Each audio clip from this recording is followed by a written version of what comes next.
Hey guys, welcome back to another episode of Path to Profit. Today we are talking about the difference between content and product photos. Yesterday we talked about how to build a content strategy that converts, but we have to talk about today's topic because this is one of those really big things that I've seen thousands of online retailers not understand. And it honestly has tripped so many of them up and has prevented them from being able to grow online. So, if all you've been doing is posting product photos and wondering why nobody is engaging with those product photos, I promise you that today's episode is going to change the way that you think about content literally forever.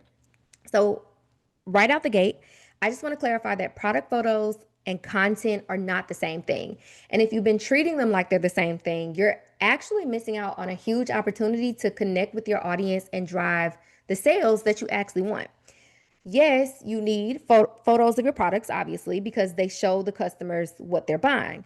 But content is going to give them context. Content gives those product photos more context. It's going to tell a story. It's going to help to build desire. It's going to make people have to imagine or help them to imagine your product in their actual real lives.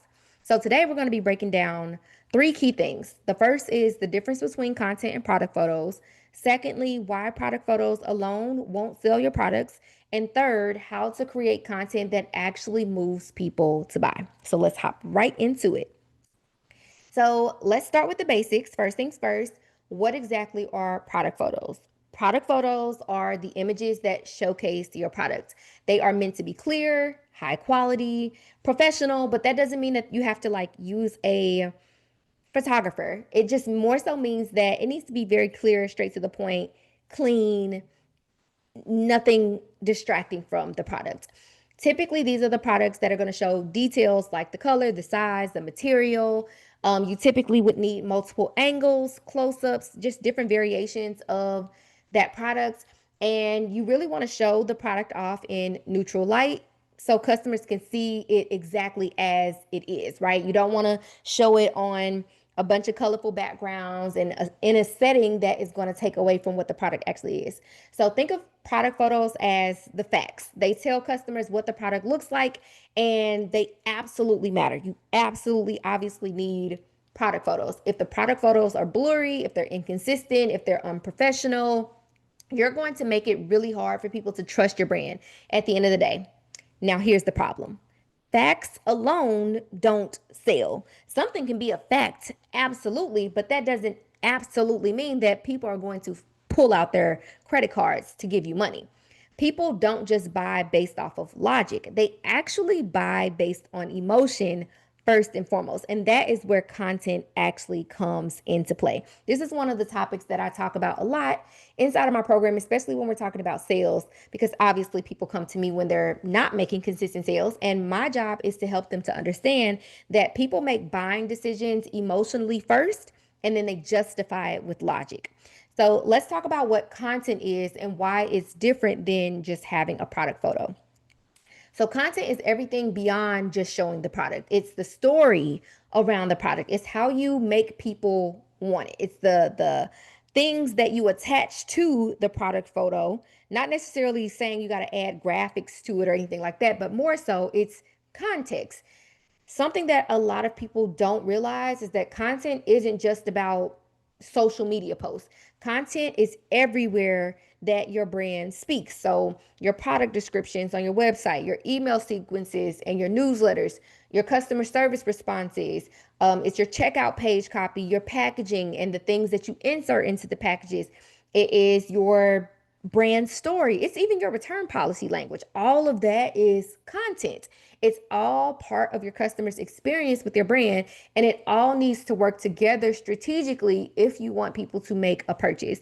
Now, sure, some people's customer journey is more straightforward and linear, meaning they see the product, they like the product, they buy the product. But if you look at your website's conversion rate, I'm sure that it's less than 2%. I can be honest and say mine is always less than 2%, almost always. And that alone lets me know that there's a huge gap that needs to be addressed in my content to get people to make a purchase. This is why things like retargeting ads are important and abandoned cart ad emails are important, right? you're adding content into those emails and those retargeting ads to get people to come back and hoping that you hit the mark to get them to make the purchase, right? So when we talk about content strategy, we're not just talking about what you post on Instagram or TikTok. We're talking about how your entire brand communicates in general, both visually as well as verbally, and in messaging, right? So now when it comes to social media specifically, examples of good content are going to include, let's say, a lifestyle shot of someone actually using your product. I always think about skincare brands. It really baffles me the number of people who sell skincare and there is no content of anyone applying that skincare. Your feed should be filled with people applying your product onto their skin. Like, lifestyle content is going to help you to sell this product. It could also be a video of a customer unboxing and reacting to the product for the first time. I don't know about you. I occasionally watch unboxing videos and literally I see that product in someone's hands and I'm like, let me go to the website and see how much it costs.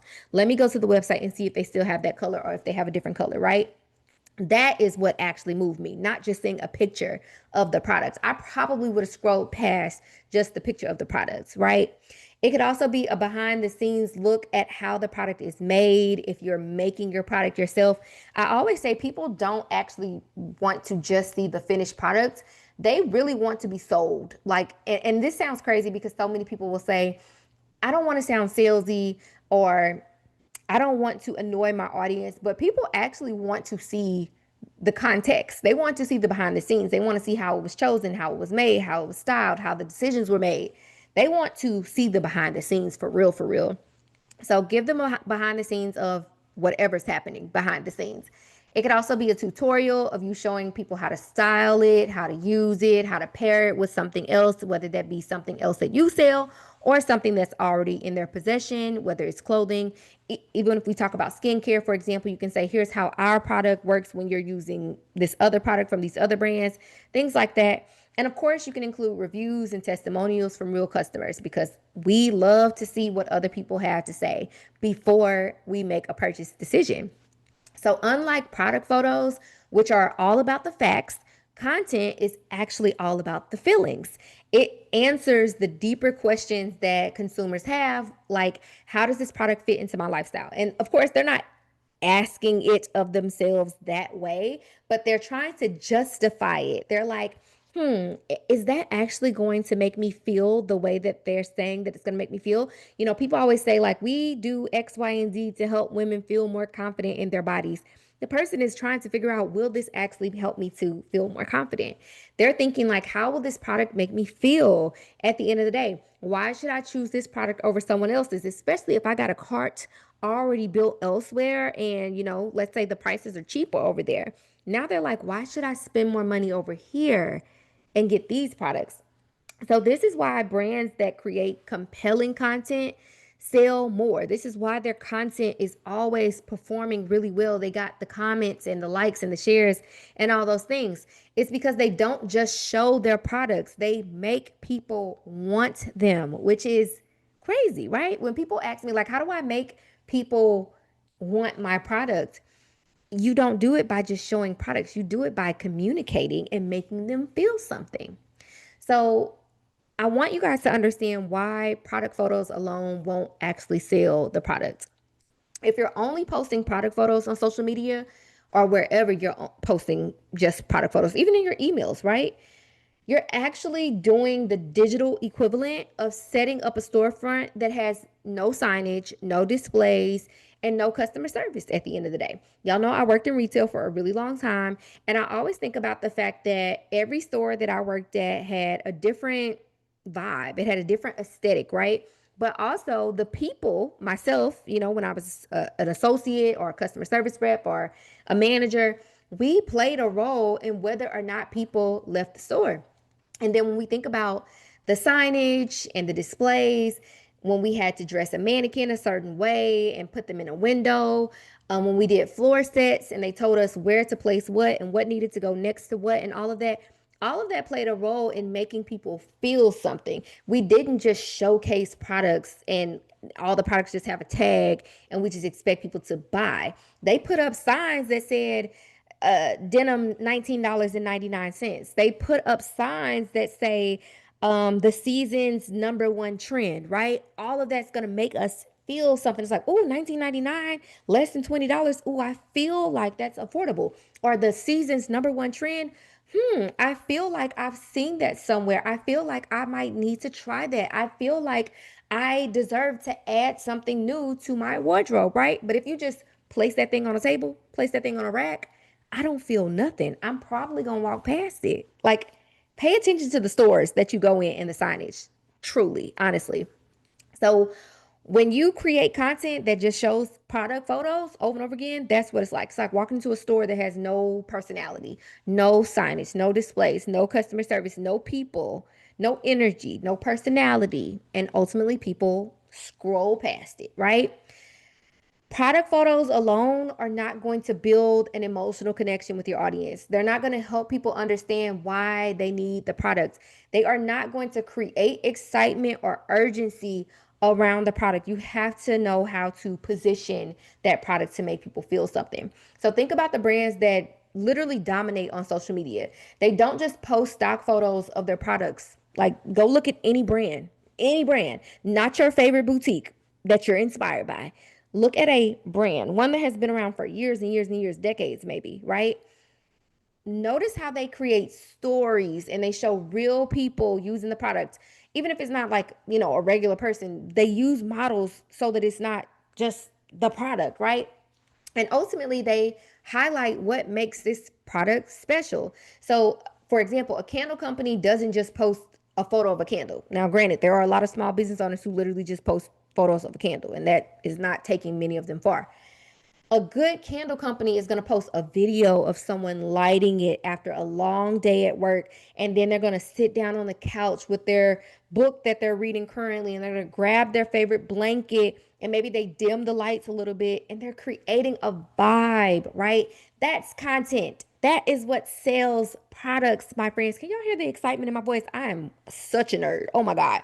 But y'all, storytelling is such a huge component of your ability to attract and build connection and relationship with people as a product based business. So, now I want to tell you how to maximize both product photos and content to maximize your sales. How do you balance product photos and content in a way that actually works? Okay. So, first, let's talk about product photos. Product photos are going to be primarily for your website and your product pages. Point blank, period. Now, yeah, you can occasionally post a little product photo on your social media, but save it for your website. Like, save it for the website. Again, these photos need to be high quality, clear, and professional looking. So think white backgrounds or solid backgrounds, close ups, multiple angles, things like that. Because the goal is to give people a detailed and accurate look at the product so that they can confidently make a purchasing decision.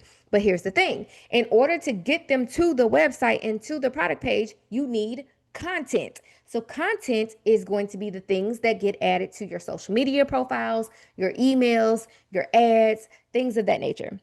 So, this content should be engaging, dynamic, and emotionally driven. It should not just be a bunch of plain photos of your products. So think lifestyle shots, tutorials, behind the scenes, customer testimonials, storytelling, so on and so forth. Because the goal for this is to make people see themselves using the product and actually feel compelled to buy it, or at least express some interest.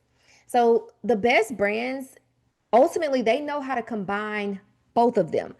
You will likely not see a lot of brands who use the same content that is on their website or on their social media as their product pages photos. They're separate, they're different. Your product photos give people the information that they need, but your content gives them the desire to take action at the end of the day. Okay. So I want to leave you guys with 5 actionable ways to create content that converts. Now, y'all, hopefully y'all know how I feel about the word convert, because convert is not just about making a sale. Converting is about getting someone to go from being one thing to the other. So for example, it might be that they're following your content, or let's say they're viewing your content and they convert to from being a viewer to a follower. That is a conversion. So if you look at your metrics from a piece of content and you see that you got a ton of followers, that content converted. It may not, like, I think about people who go viral. This is going to be a great point. There are so many people who go viral and then they tell themselves, yeah, but the content didn't convert. And then when we look at the analytics, I see likes, shares, saves, comments, and follows. That content converted. Now we can create more of that content, but now we want to do it with the understanding that this content is going to reach a bunch of people. But I'm going to need a whole nother type of content to convert them into purchasers at the end of the day. Okay. So let me hop into these 5 actionable ways that you can create content that converts. First, show your product in action. So instead of just posting a static photo, create a short video of someone, even if it's yourself, using it. If you sell clothing, show yourself getting dressed, how you styled it today, or show 3 to 5 different looks. If you sell skincare, use your skincare. Do a series where you apply your skincare every single day. If you sell hair extensions, go get your hair done and ask your stylist to prop the camera up so that you can show your hair getting styled and her curling it and cutting it and all the things, right? Use it. Use the products in the content. Secondly, leverage some UGC. UGC stands for user generated content. Let your customers create content for you. Or if you didn't know, you can hire UGC creators. You basically can either gift them your product in exchange for content, or you can pay them whatever their fee is to create content for you so that it looks realistic, like a customer is utilizing it. And ultimately, you're going to repost their videos or their photos or their testimonials, their unboxing videos, so on and so forth. So, for example, if someone tags you in a post using your product, reshare it and add a call to action like, who else needs this in their life? And then include the link, right? The third thing that you can do is create story based content. Right now, content series are really, really big on social media. So, for example, instead of just saying new candle drop, you might try something like meet the candle that is about to change your nighttime routine, something like that. And then you can include, what's in it: lavender, chamomile, vanilla, whatever. And you're going to say, like, this is going to be the start to your stress-free evening, right? And then the next episode of this series might be another scent, and it's for a different part of your life. Maybe it's your morning time routine or your bath time routine or something along those lines. So story-based content performs really well. Fourth is going to be influencer and creator content. So this kind of spans into user generated content. Typically will be more customer based. Influencer and or content creators. You can partner with micro influencers.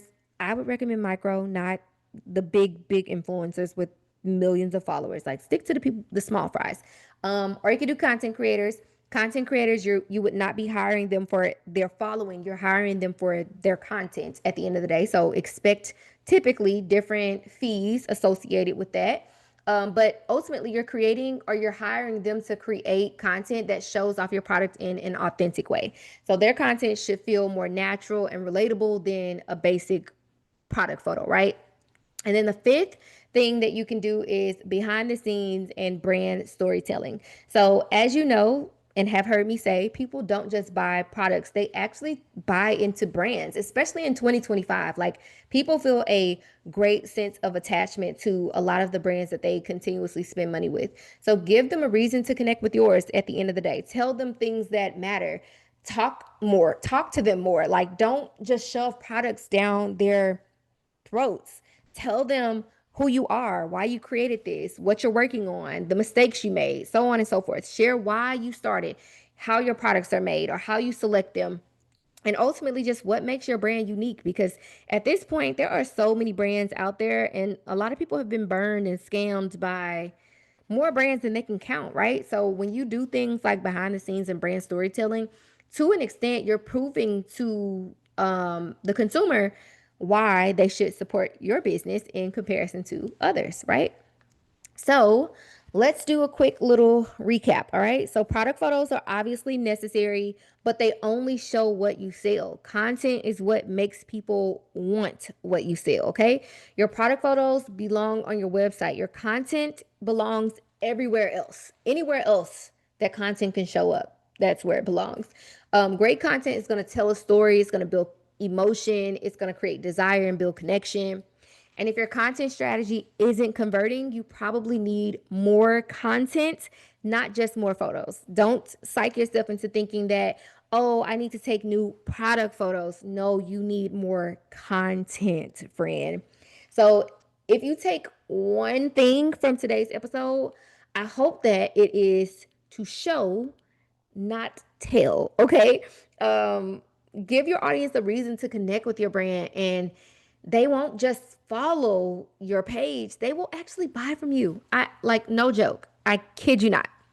So I hope you guys enjoyed today's episode. Again, this is episode 2 of 7 in our content series. As you guys know, I am hosting a 5-day challenge August 11th through the 15th.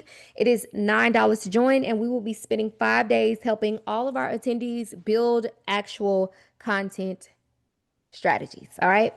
So, in the next episode, we're going to talk about what it means to create content like a creator rather than a business. And that is a really, really good topic. I can't wait to chat with you guys about it. But until then, I will drop the link to the challenge in the show notes. If you have any questions, hit me up on Instagram, and I will chat with you guys in the next episode.